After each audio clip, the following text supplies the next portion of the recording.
Welcome to this new episode of your podcast, where together we'll find between discussions the space to generate doubts about what we have always learned.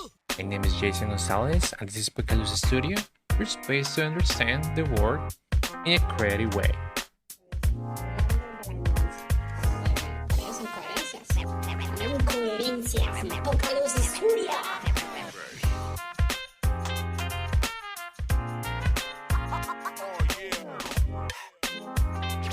Hello everyone. Welcome to the 6th episode.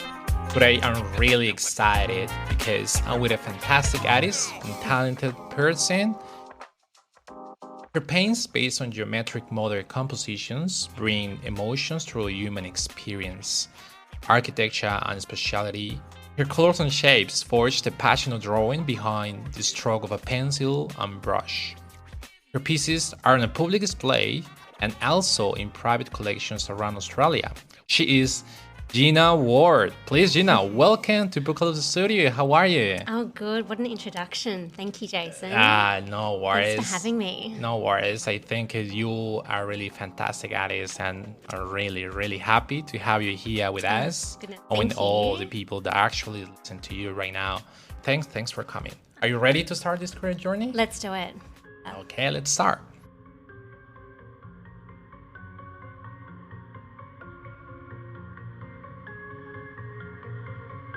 Imagine the world thousands of years ago, where our ancient ancestors, Homo sapiens, roamed the earth unlike any other species. These early humans possessed a remarkable trait, the ability to imagine and innovate. From the first primitive tools to the stunning cave paintings adorning ancient caverns, our ancestors left behind a big legacy that continues to aid and inspire us to this day. Art, music, and literature exist thanks to this big knowledge that has been passed down for decades. Today, we are going to talk about creativity, the real reason to be alive. You feel excited? What do you think? Let's talk about this. Yeah, it's a big topic. Where would you like to start to unpack it? All right. So what exactly is creativity? And why is this so vital to our existence? At its core, creativity is the spark of innovation, the engine that drives progress and evolution. It's the ability to think outside the box, to see connections where others see none, and to transform ideas into reality. Without creativity, our ancestors will have struggled to survive in a harsh and unforgiving world. It was their ingenuity, their ability to adapt and create solutions to challenges that allowed them to thrive and eventually dominate the planet. But why creativity is an important way to explain the things that we can't understand? When you were a kid, for example, what kind of things were you imagining about star in the sky? And now the science, you know what it is. Yeah, like actually you understand now. Yeah. Let's say UFO, another society out there, etc. Yeah. So one article from the New Yorker, written by Luz Mena, talks about the cult of creativity, book by Samuel W. Franklin. In that book, Franklin thinks that creativity is a concept invented in Cold War America. That is, Right. yeah, I mean, around the world, they are creating a lot of theories when actually the creativity born, of course, the theories from the Homo sapiens. And this is another kind of theory that we are going to try to discuss today. And actually, it's going to be pretty interesting, right?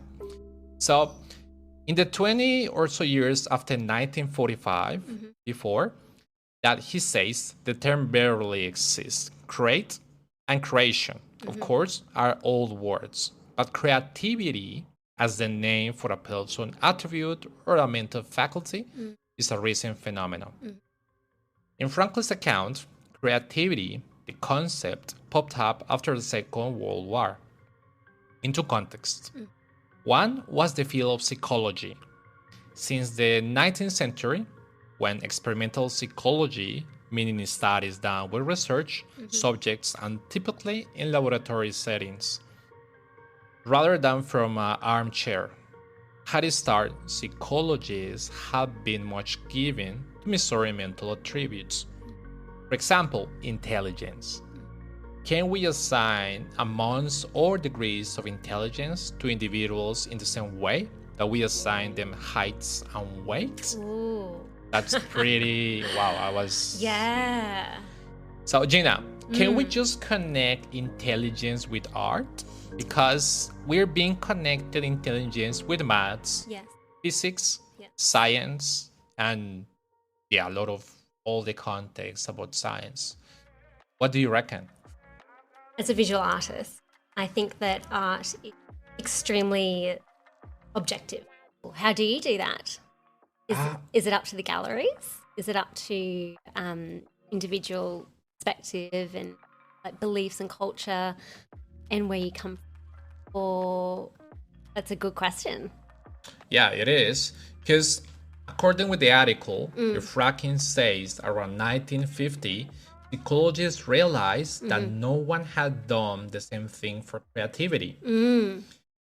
There was not creativity IQ or SAT, no science of creativity or means of measuring it. The SAT is like a IQ test, yeah? But they were trying to figure out how to do their creativity. Do you know how they were testing subjects? So, yeah, they ran. No, I like it. Because actually, what is next? So they ran into difficulties almost immediately, and frankly thinks that those difficulties have never gone away, that they are in a sense intrinsic to the concept of creativity itself. First of all, how do you peel away creativity from other markers of distinction, such as genius or imagination or originality, or for that matter, persistence? Because you're just not using creativity, you are using a lot of things that you mix. And when you, let's say like you're painting, you need those skills. Exactly. And just like anything else, just like playing tennis, you need to practice. That's true. So are those simple aspects of a single creative faculty, or can one score high on originality or persistence measure a love on creativity? That's kind of hard to do. Yeah, definitely. I don't know how you would go about that at all. I'm really curious about it. So is there some level on which the theory of relativity is no different from Hamlet or Pokemon? Psychologists say yes. Making something new, original, and surprising is what is meant by being creative. And a better mousetrap qualifies. What about creating something new, original, and terrible, like weapon of mass destruction? Psychologists seem to have danced around that problem. For the most part, being creative, like being intelligent, rich, and thin, was something a person could never have too much of. Do you think that there exists bad creativity and good creativity on behalf of human existence?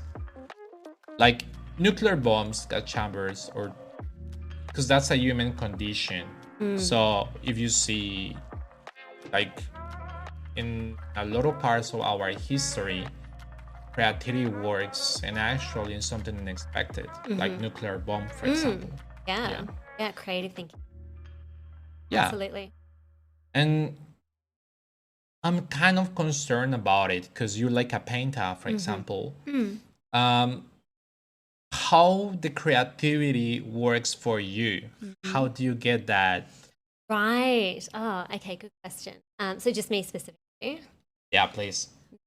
Nuclear weapons. Yeah. I have these periods of painting, designing, creating, and then I feel if I do that too often without having a step back and nourishing myself. So when you get inspiration from the people, from the Yeah. back home. Let's talk about, for example, when you were a kid, because I think every person, when we are working in something, is because when you were a kid, actually you were or dreaming with that. I mean, if you are doing what actually make you happy, yeah.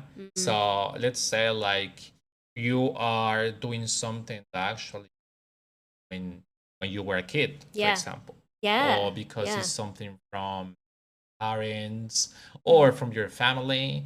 Yeah, I think in that kind of way, maybe you can get that kind of creativity, for example. Right. Yeah. Yes. I've always been quite artistic. I've been painting and drawing. I've always been doing something like that.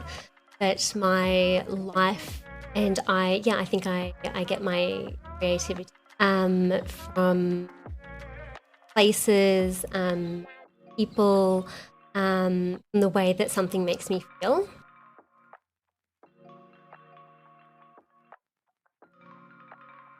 So according with the article, workplaces, including business and the military, were the other area where the concept of creativity shows up after 1945.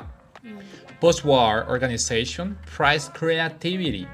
In Franklin's account, these two streams, psychological research and business demands, arose semi-independently, but they obviously fed into and reinforced each other. Employers wanted creative workers. Psychologists claim they had the means to identify them. The former gave work to the latter. Right. So look at how works the creativity in that time. Why the imperative to hire creative people? Franklin suggests that a competition with the Soviets, yeah? Okay. Remember that we are talking about the Cold War, Yeah, USA definitely. against the Soviets. Yeah.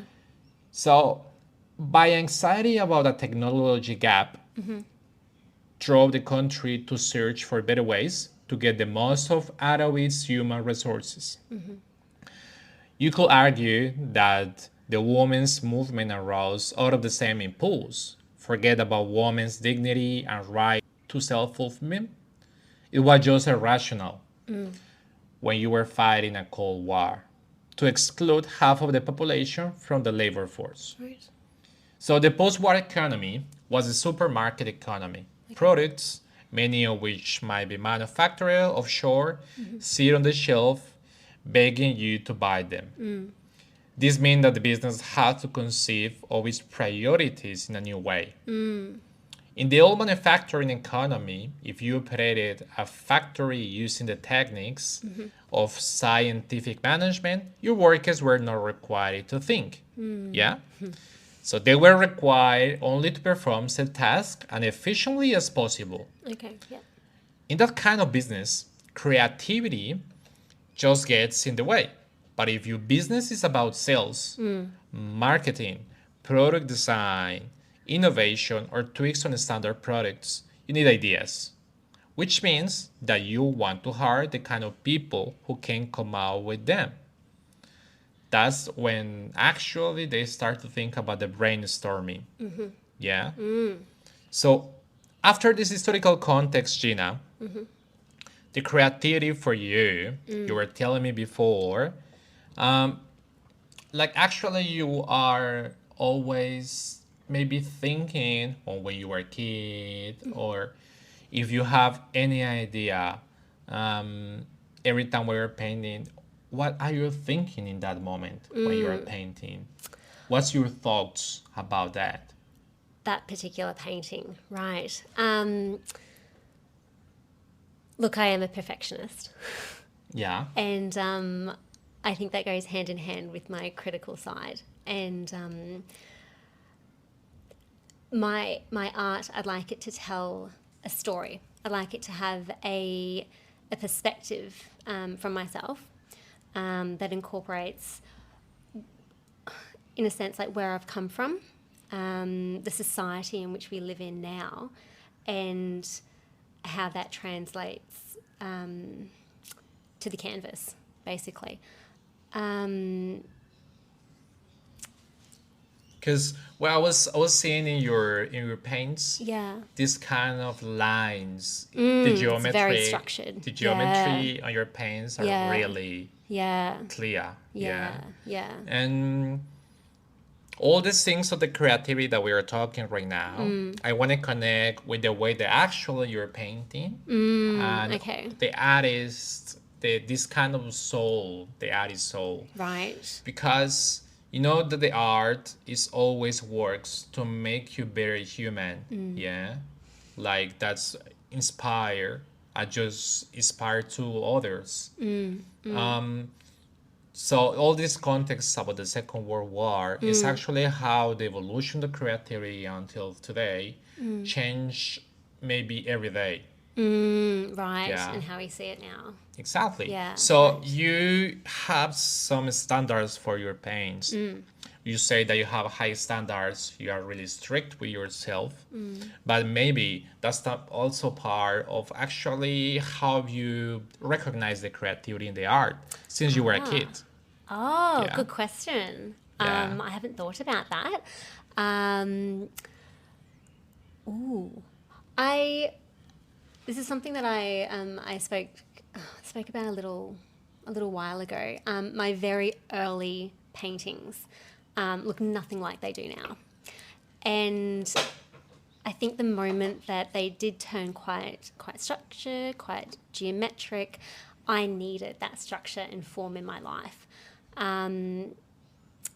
But no, I hadn't thought about that perspective before. Yeah, interesting.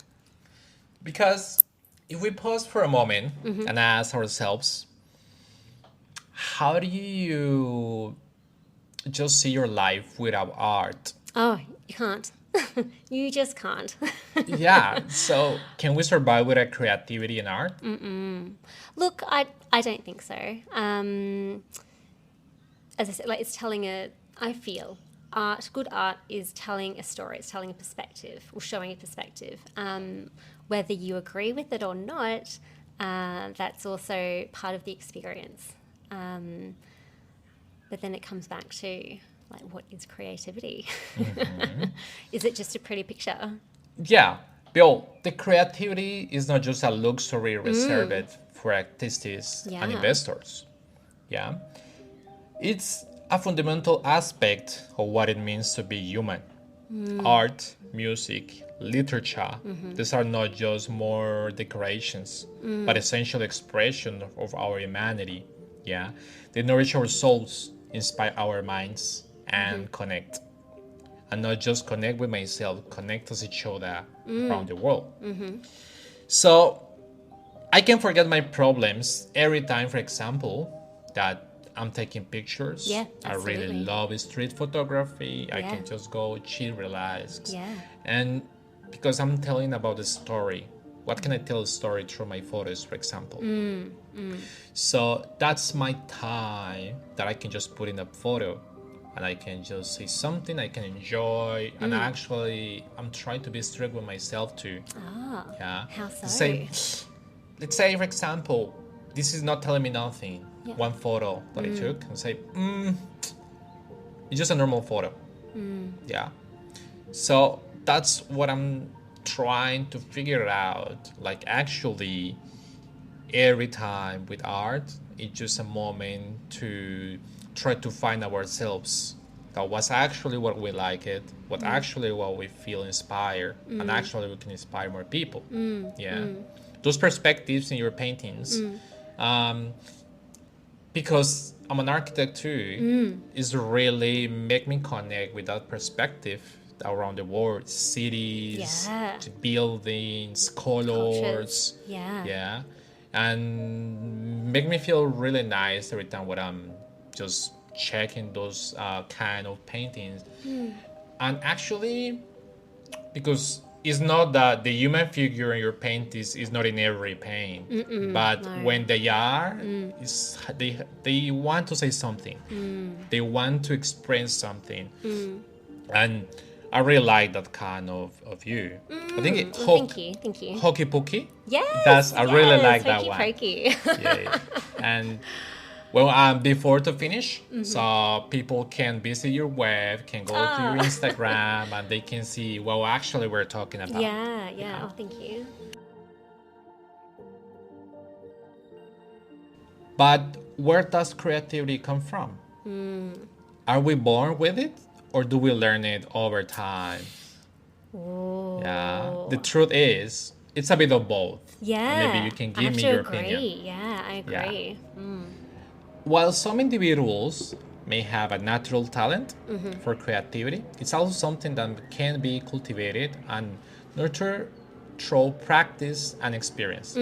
Yeah. From childhood play to formal education, our creative abilities are shaped by different factors, including our genetics, environment, and upbringing. Do you feel that you learn art, or is something that is just inside of you? Oh, for me, I think it was. I think it's always been there. And I just love exploring different techniques, exploring different opinions through just even like dawdling things. But I think it could also be learnt. Do you study something, or always was just practicing by yourself? With yourself? Yes, I'm a self-taught artist. I have actually never taken an art class in my life. Wow. So maybe who knows if I should? Probably should. But you know what we look like. Self-taught, and I am colouring within my little lines now, that it's made me think outside the box in different terms, because I've had different experiences, I've had a few different lives, and I can incorporate all of those things now into my art practice and art business in a new light, I suppose. But sorry, back to the question. No, it's all right. I'll let keep going. I go off on a tangent. You have to pull me up. I think that everybody is creative. I think sometimes we forget that we are, or life gets in the way sometimes. Work gets in the way. Our day-to-day activities, our chores, the things that are more important, I'm saying with bunny ears, go over the top of that. But it is important to be creative and just use that right side of your brain. Yeah, a little bit more. That's... I think. No, totally agree. Who was your influence to get in art? Oh, wow, that's a big... Well, it goes all the way back to my late Nana. And she was a wonderful artist. She taught me like little bits and pieces, but she'd always sit me down at the table and I could draw away. But to what I'm doing now on this scale, it was actually a good friend, Walter, who has now passed, and he pushed me in this direction. It's like, wow, these are, like, you've got talent. Like, you shouldn't be just keeping these to yourself. You should let the world see. And I'm very shy. I'm a very, very shy person. And I was very nervous about doing that because in a way I didn't want to be seen. I felt like they weren't good enough, and like imposter syndrome comes in, your inner critic comes out. And he pushed me in that way. Those are my... Oh, that's pretty interesting. But also family and friends, obviously. Yeah, of course. They're very supportive. But I think that those two were my, the real turning point, I suppose. Yes. Well, this is kind of question about, because you were telling me, let's say right now, with everything what's happening with AI, we were talking about that here yesterday. We go. Yes, we were. This is an important question because the creativity it's been changing and it's been affected by AI right now. Yeah, because it's too easy to create a picture, to create a photo, to create even a painting if you want. Yeah, absolutely. So now the process of creativity is changing a lot. Like actually, we can be scared to lose all the talent that we were trying to do for long years. What do you think? Or do you think it's just a different form of art? Can be a different form, Yeah, maybe. but where is the point of the human? Yeah, the human talent. Because let's say like a just a machine like AI can create the photos, Yeah. can create the pictures. Yeah. But because maybe a person give the ideas to create that photo. Yeah. Do you think it's the same creativity? The same talent? Oof. So there's just to make sure we're on the same page, the person behind the computer that is instructing AI, like ChatGPT or something, for example, for literature, or DALL-E for paintings, they're typing in something or uploading a photograph, so they're steering the wheel, or steering the car, I suppose.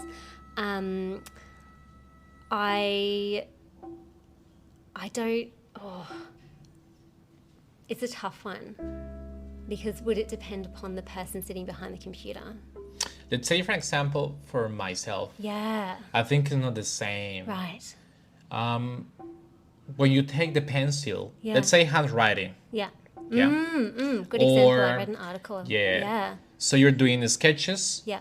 You are, let's say, I used to paint with watercolor. And what I like about that, I can feel how the paint was going through the texture of the paper. I see. Yes. Yeah. Yeah. And actually you can play with that. Yeah. Of course the computer can create it in less than 1 minute. Yeah. You put Yeah. just the correct words, you just the correct, and they're And gonna it pops create up. it. Yeah. So it's actually the same with the writing. Yeah. People used to sit for 3 years to write a book. Now the ChatGPT writing in less than, if you have a book, maybe less than 30 minutes. It's wild. Yeah. Absolutely wild. So let's say, and maybe for the young people, because everything is changing right now, the way that you're learning. Will you have any recommendation for the young people? Because let's say, if I'm gonna have I don't know, let's say people in the high school, Yes. they're using ChatGPT to cheat in the tests. We spoke about this yesterday. Yeah. And those are news. Yes. These are really recently. Yeah. How to use that like a tool, but not like a something that actually is against our creativity? I think AI or ChatGPT can be used as a good supportive tool, but I think just further education needs to be implemented around that. So there are limitations to what the students can and can't do. But also, like, kids are smart. Kids are, like, if they will find an easy way to do something, they'll do it. How do you get around that, I suppose? Well, I think it's maybe it should be some way to use it in an ethical way. Yeah, absolutely. Because I was watching a documentary Yeah. about how is starting the new competition between AI between USA, China, and Europe, Right. because Okay. they want to create independent system of AI. So I shouldn't be using AI from China. Like if Australia is starting competition right now, they should use their own AI. Oh, okay. You know why? Because is a bias in that, and probably is gonna be American values in the AI that we're using. Yeah. Interesting. Yes, and you've got that perspective and that bias, I suppose. Is that where? Yeah. Is that what you? Yeah, where we're going? Yeah, interesting. Really interesting. So when let's say that we are creating art, for example, in some way is going to be affected by the values. If we are using ChatGPT from America, it's going to be values there. If we are using AI from China, it's going to be China values, Chinese values there. So the actual that's pretty hard to control. Yeah. Because I was watching the documentary in DW yesterday. Do you know what it was called? It was, I think, AI competitions, the new competition of the world, something like that. Look. Right. Okay. It's recently, you can find it too easy. Right. So now taking all of that to the art, it's actually what's going to happen in the future. Because we are not going to learn it the same way that we used to. No way. And I might be jumping ahead a little bit, Yeah. but particularly about art and paintings and photographs as well, intellectual property. Yeah. Who would own that? Like on DALL-E, I know that I'm able to upload like a body of work and ask it to create something similar. And then I could go ahead and I could paint that on my canvas. But in that same breath, you could also do the same thing. You could come to my studio or take something from my website and ask it to create something in the same style, but a different painting. And then you could also paint that or upload that and call it Jason's. Yeah. Like who, now is that yours or is that still mine? Like where... It's interesting, like where are these lines drawn, I should say. And yeah, just the intellectual property, who owns it. Do you know how ethical, to manage that? The copyrights and everything? For the DALL-E side of things, or like for the AI? No, let's say for your paintings. If someone is taking that, yes. Let's say is printing. Yes. So everything that I think in Australia, or maybe don't quote me on this, maybe I don't know. I believe it's a little bit different in America where you have to register. So you have to upload, whether it be a pattern or a painting, and you have to upload that and register that artwork or that image. But I think in Australia it's a little bit different. What is yours is yours. But don't quote me on that. Nah, it's all right. Because when I was studying photography, they tried to teach us. Yeah, they tried to teach us how actually handle that. Oh. Yeah. Like a cease and assist. Yeah, like let's say it's a lot of theory about it, which is kind of boring. But they teach us how actually you should register your brand or your name, like a photographer. Yeah. Let's say I didn't do that because it's not my main profession. It's because I like it. It's my passion. It's my hobby. But maybe later. Yeah. No, actually, I think you should do it. Yeah. But the point is, it's a lot of webs that they are actually taking for us around the world, taking from the old webs, and they collecting all the data. And at some point, they are just creating a mix of a lot of photos. That's the problem. You can't control that. No. You can actually. Yeah. It's really, let's say, like it's out of your hands. Yeah. And even the main government. At the moment, they don't have nothing because let's say, AI is fantastic. Yeah. AI is such a tool, but now it's starting the headache for the government and even the schools. Yeah. It's just, it's getting too far ahead for us to, I suppose, keep up and legislate or, You know what's funny about it? The documentary. They saying they have to start to regulate by the government. And you know who was saying that? Or who? It was Apple, Microsoft, No. the Google. main companies. The actually Tesla. Yeah, right. What made me feel afraid of that is the main companies. They were creating that. And it's a danger in that they are aware that what they are doing is going to be dangerous, is not going to be regulated.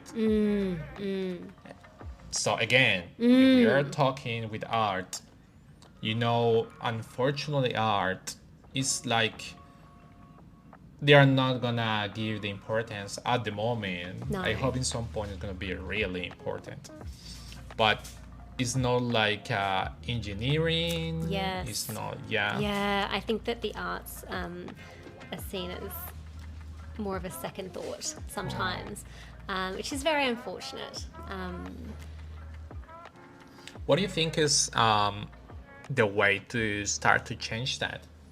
Yeah, because a lot of artists around the world, they're trying to give their step Yeah, in just the advocacy. scenario. I think, coming together, different platforms, raising awareness. Everybody has a voice, but saying that it is hard to stand up and use it sometimes as well. But as a collective, I think there is a little movement, but I don't think that will happen overnight. I think we're a long way. Okay, now let's talk about how to be an artist in Australia, in Brisbane. Yeah, you like an art, or you been in another cities? No, just Brisbane. Yeah. Do you think it's easy? Do you have enough support? Do you think it's easy to be an artist in Australia? Well, I can only speak on what I know, and I haven't been to any other countries or experienced that and painted elsewhere. But I think with the internet the way it is now, and just technology as it is as well, you can base yourself mostly anywhere and still have reach to different areas, but you just have to be really proactive in that. But in Brisbane, I love it. I do love it, but it is hard. I think for me, I would love to spend all of my time, all of my days in the studio, nothing else. But I know that I am a commercial artist at the end of the day, and I do need that money to survive on. So back to my structure, I suppose. I have to break up my day into marketing, into talking with galleries, into promoting myself, and what do you think that marketing is the hardest part? All of that. For me, it is. Yeah. Absolutely. I don't really like myself being in front of a camera. So there's not a lot of photos of me, but I'm trying to put myself out there a little bit more. But I'm an observer, being an artist. I just love taking in everything else. But yes, marketing is my 2024 goal. And that was something interesting, like an artist. If you don't want to be in front of the camera, and it's the hardest part because you have to sell yourself. Absolutely. And I think in a way that almost feels as though it's not authentic. That could just be in my head though. But I think, like what we spoke about yesterday as well, seeing the artist, seeing the photographer behind those images or those photographs or those sculptures, that's why I buy art. That's why I'm fascinated by who that person is behind that creative thing that they've just made. And I know that, well, I hope that people would like to know me as well, and I might be doing that or myself a disservice by not showing them that. So that will be like identity, that you're creating identity around of you. Yeah. The people can see your paints and say, oh, is Gina Ward. Yeah. These paints are from her. Yeah. And this it's pretty hard, but I think once you get there, it's a really big step. Because actually they don't need to see you. All what they can see is the paint and say, this is the artist. Yeah, exactly. Yeah. That's I agree. Well, that's a pretty interesting conversation. Will you say something else about because make art in I think in every city of the world is hard. Yeah. I think it's a brutal industry. I think Yeah. it is. I really think it is. And you really have to dig deep and try not to be discouraged by everything else you see, or see like, oh, this is other artists that is in this exhibition or is in this gallery or sold this painting. Like, why can't I do that? And or why, like all of these whys, I suppose. But I think if you just stay authentic to yourself and believe in the process and what you're doing is true, and just keep working on what you're trying to portray to the world, I don't think you can really go wrong. Whoa, that's pretty interesting. Well, it's hard to trust in yourself when you see that actually it's hard to go to the marketing to sell yourself. I think there's a lot of questions around the artist is, maybe what I'm doing is not enough, or I'm not actually talented. I think there's something that I listened to a podcast. Her name's Miriam Schulman, and she's said this over and over again: marketing trumps talent. I'm like, whoa, okay, all right. And she said, if you can be the best artist in the world, you can be so precise, you can just be incredible. But if no one sees your work, you're not going to move ahead anywhere. But I suppose it depends why you're doing what you're doing as well. Yeah. Like if you're, like to be a full-time artist or full-time photographer or...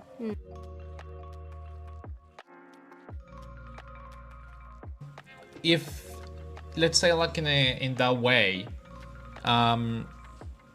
what makes you feel now that actually your art is being in the...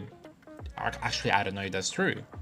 If it's a correct way, the way that you feel happy with the paints that you're doing, if it's that the way, or actually you feel that you want to change something in the future to build more identity. I see.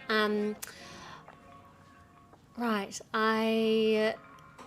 Like a lot of people say, that's no finished process. You have to keep doing like a writer's. A lot of painters, they say, no, those paintings never finish. I can take it again. They're never finished. They're finished as soon as I put the varnish on, and then they're finished. But as I said earlier, I'm very critical about my process and my artworks. But just have to keep pushing forward. I think it also depends what stage of the painting I'm in.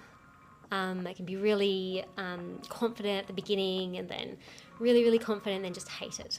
Absolutely hate it. I think it's the worst thing I've ever made. You stop? I put it down, I turned around, I start something different, and then I come back to it. No, I will. But it might be like a few weeks, might be a month, could be a few days, and I'll put it back up on the easel, reassess, be like, okay, well, maybe if I just change this colour or this tone, or if I put this line through here. And I do try to make them better. But I think it's just in the eye, like in my eyes, that it's not that good in that respect. But by the time that it is finished, I guess, and the varnish is on, that's when I'm happy with it. But there's definitely paintings that I have not put up for sale, or I haven't shown to the rest of the world, because I'm just not it's just not really what I wanted to convey, I suppose. Yeah, so when I started out with the idea, and then I actually put the paint to the canvas, at the end it just really wasn't what I envisioned at all. I will scrap it. How many you Absolutely have scrap it. Oh dear. just on hold? Like, it's a lot? No, it's not. It's not as many as it used to be. I think there's about 4. Okay. There's 4 and at for the how moment. long have you painted that? More professionally, 3 years. 3 years. So only 3 years. More professionally, yes. Yeah. But those 4 paintings might be maybe a year and a half. Yeah. Okay. Yeah. So that's not in all of the time, because there are a lot that do get painted over again, and then I start from scratch, or I just completely disregard them altogether, put them in the bin. All right. Wow. It's. I think it's just part torture. of the process. It's honestly torture. Some days. I think it's just part of the process. I will say, for example, when I'm writing what I'm gonna say in every episode, and it's the same thing. I think this doesn't sound good, or should I change this? Should I change that? Yeah. But in some point, it have to be the way that you want to express the things, actually that you want to be seeing, and the people can try to understand what you're saying. So it's at the end, I think it's just the way that you want to be yourself. You want to express everything, and I think that's pretty normal when you don't want to show to the people things that actually you're not happy with. I think it's just normal. So, Thank you. I appreciate that. The vote of confidence. I mean, I don't know. It will be a lot of different opinions about it. Yeah, welcome. I will say no, but I was. Have you heard about Gabriel Garcia Marquez? He's a Colombian writer. Oh no, I don't think I have. Well, it's just recently. Yeah. Just they realized that they want to post a new book, but he didn't post it never. Oh. So he passed away in 2006. Oh, okay. So his kids, they just realized that they want to post that book. Right. But he was saying that he wasn't happy with the piece of art. Standard. Right. And now his family is thinking, wait a second, this is a pretty interesting book. And in these days, they're gonna just try to show to the world. Let's say like Gabriel Garcia Marquez, he's in Japan, in Asia, in Europe, in USA, even here, and is a pretty excellent writer. Actually Colombians, we feel proud about it. So of course. related with art, it's pretty normal. Like you, like creator, you're not happy with that. It's not the perfect time. Yes. Like later on, I might look at them and be like, you know what? It's actually not that bad. It's but I doubt it. I might change some more things. But it's different what people see compared to the person creating that form of art or literature. Yeah. Will you give any recommendation to the people that they want to start in art? People who listen us, and they are, because I have a lot of friends like that. I want to do that, but I don't know. I don't feel confidence with myself. Just do it. Honestly, just do it. Just get like even some A4 pieces of paper out. Just start putting down what you feel, what you feel like drawing or painting or writing. I think, and also it's such a great sense of, in some parts, calmness as well. It's a bit like meditation. For some parts, other parts it's not so much. But I would recommend just do it. Just work on what medium you'd like, whether it be acrylic, oil, sculptures, watercolor, as you said before. just follow your gut. And the last question is, Yeah. which one was the biggest challenge for you to give the step into art that you say, wow, this was my biggest challenge? Oh, okay. All right. So this, I used to go under the name Jinston. And I thought I was so creative putting that word together, and it was my first name and middle name together. And that was basically a shield from the world, because I wasn't quite sure if this is what I wanted to do.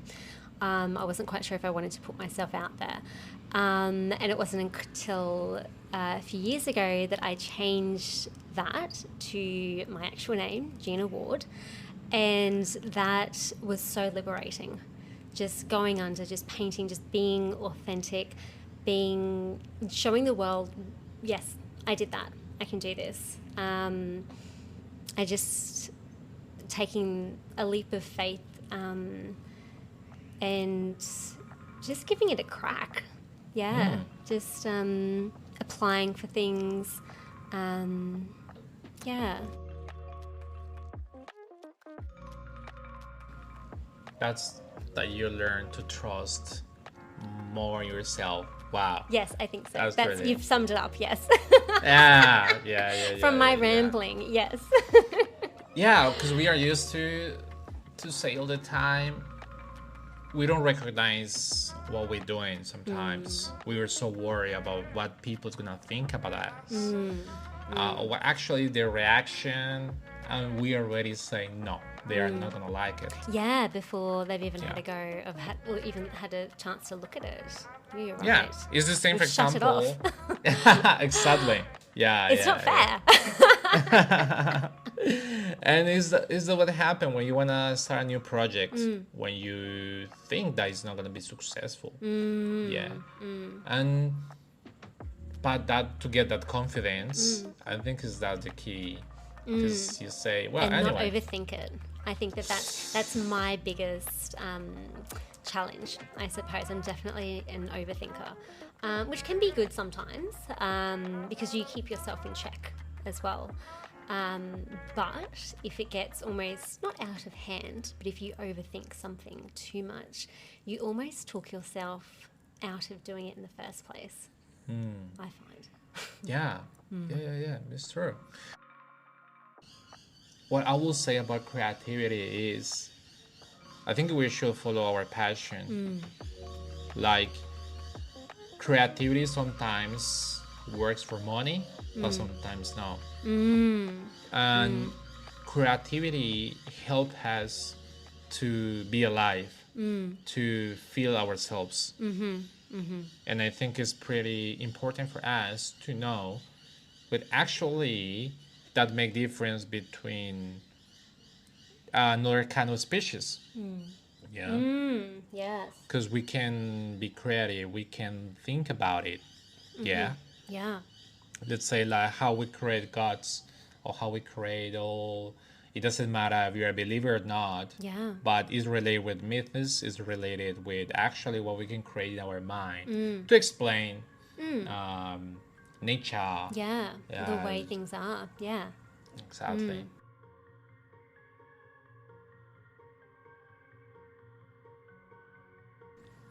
As we reflect on the journey of creativity since the dawn of humanity, one thing becomes abundantly clear.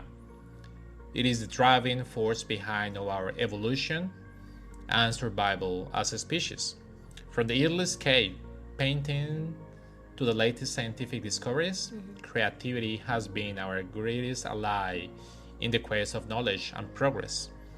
So let us embrace our creative potential, nurture it, and let it guide us towards a brighter future for all. Beautiful. So, Gina, please tell us new projects or plans for you this year. All right. What's coming for Gina Awards? Yeah. Please tell us. Very, very recently, be heading to South Africa. So no doubt I will get some inspiration from there and come back with an abundance of ideas. There's a couple of big canvases that I have primed, ready to go. Yeah, Nice. so It's coming in the exhibition soon or not? Not yet. there's one at the end of the year in October. It is called Recovered Futures. Yes, that is it. And it's just outside the town hall in Brisbane. So that one's a definite, which is nice. But it's a collective group as well, so it's wonderful. Yes, but not off the top of my head. Yeah, well, that's nice. Just busy painting. So, if people want to find more information, if you want, give you your web, your social media, everything, so they can find you. Everything. So, website is www.ginawardart.com.au, and my Instagram handle is Gina Ward, GINAWARD.art, A-R-T. And that's it. Nice. Well, Gina, thanks for coming to pocaluzstudio. Goodness, thank you for having me. Lovely. Thank you. I really appreciate this time with you. My name is Jason Gonzalez, and I'll wait for you in our next episode of pocaluzstudio. Please follow us on Instagram, pocaluz_studio. If you want to see some of my photography on JEIGP on Instagram. Music by KitKat Artists at Beat Platform.